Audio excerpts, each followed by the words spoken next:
Hello everyone नमस्ते to my YouTube channel welcome back to my channel again आजको भिडियोमा चाहिँ मैले हजुरहरूलाई हाउ टु युज सिरम भनेर चाहिँ भिडियोको डेमोन्स्ट्रेसन देखाउँदैछु। मेरो लास्ट भिडियोमा चाहिँ कपिराइट लागेको भएर हजुरहरूलाई यो भिडियोमा चाहिँ मैले सो गर्दैछु। र म चाहिँ रेडी भइसकेँ आफ्नो मर्निङ स्किन केयरको लागि। म कसरी यो सिरम युज गर्छु भनेर हजुरलाई सो गर्दैछु। सिरम युज गर्नुको लागि चाहिँ दुईवटा वे छ।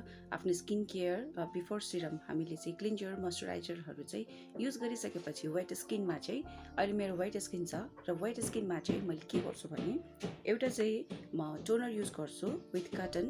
अनि टोनरले चाहिँ बाँकी भएको रेसिड्यू जुन फोरहरू हुन्छ त्यसलाई मैले निकाल्ने काम गर्छु भने अर्को भनेको चाहिँ डाइरेक्टली म सिरम लगाउँछु। सो हजुरहरूको चोइस हो, यो चाहिँ डाइरेक्टली सिरम लगाउनुहोस् या फिर टोनर लगाउनुहोस्, हजुरहरूको चोइस हो। सो म चाहिँ टोनरबाट स्टार्ट गर्दैछु।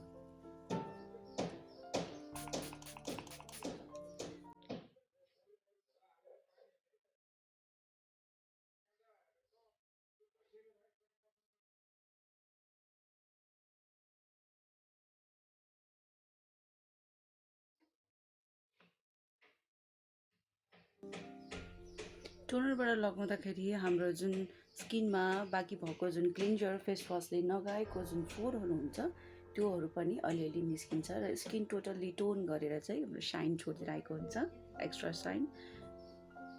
सो यो मेरो टोनर मैले लगाएँ, हेर्नुहोस् अझै पनि यति फोरहरू आइरहेको छ। सो हामीहरूले टोनर गर्दा अझै राम्रो हुन्छ बेस्ट रिजल्टको लागि। सो यसमा चाहिँ अब नाइसिनामाइड 10%, जिङ्क 1% छ। यो चाहिँ oily skin to dry skin र नर्मल स्किनसम्मलाई युज गर्न सक्नुहुन्छ। र अब म यसको लागि के भन्दैछु भने यदि हजुरहरूको स्किन चाहिँ सुपर ड्राई छ भने हजुरहरूले चाहिँ 4 ड्रप युज गर्नुहोस् होला। र यदि हजुरको स्किन नर्मल टु ओइली मात्रै छ भने चाहिँ हजुरहरूले 2 ड्रप युज गर्दाखेरि एकदमै इनफ पुग्छ। सो एक्स्ट्रा धेरै लगाएर राम्रो हुने होइन। यो भनेको स्किन केयर डेली सक्नुहुन्छ भने ट्वाइस अ डे गर्नुहोस्, मर्निङ एन्ड इभिनिङ। त्यो गर्नुभयो भने हजुरको स्किन ग्लो हुन्छ। एकै टाइममा धेरै लगाएर चाहिँ यसको रिजल्ट चाहिँ राम्रो हुँदैन। सो यसको रिजल्टको लागि चाहिँ मैले यो कन्टिन्यू गर्दैछु। So what I found is 1 विकबाट बल्ल हजुरको स्किन चाहिँ अलिक ग्लोइङ टाइपको, अलिकति पहिलाको भन्दा पछिको पिक्चरहरू क्लिक गरेर राख्दाखेरि मैले याद गर्छु अलिकति 1 विक चाहिँ लाग्दो रहेछ यसको ग्लोइङ टाइम। सो जे पनि हामीहरूले लिक्विडहरू चलाउँदाखेरि, प्रडक्ट चलाउँदाखेरि अलिकति वेट चाहिँ गर्नुपर्ने हुन्छ। सो अब मैले यसलाई मेरो चाहिँ ड्राई स्किन छ। सो ड्राई स्किनको लागि चाहिँ ड्राई प्लस कम्बिनेसन स्किन छ, त्यसको लागि चाहिँ मैले यसरी यहाँ पान्च गर्छु, यसरी प्रेस गर्छु।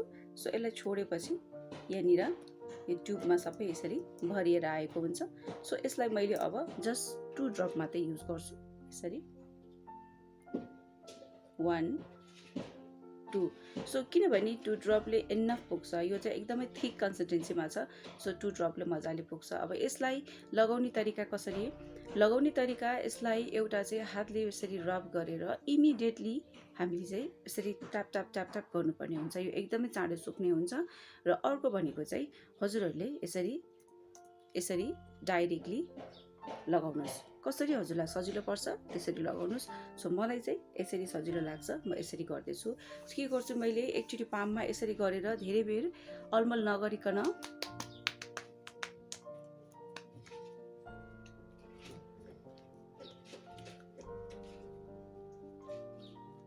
र यो चाहिँ आँखामा पनि यसले केही पनि हार्म गर्दैन, त्यस्तो के पनि छैन। यो वाटर बेसमा छ र पुरै हामीले चाहिँ स्किनमा चाहिँ वाटरै टच गरेको जस्तो त्यो फिल हुन्छ। त्यो कुनै पनि त्यो हुन्छ नि अर्डरलेस छ।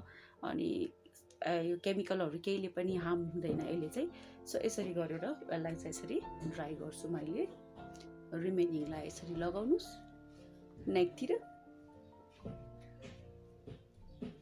सो मैले यो चाहिँ लगाइसकेँ, हेर्नुहोस् पुरै ड्राई भएको छ अहिले।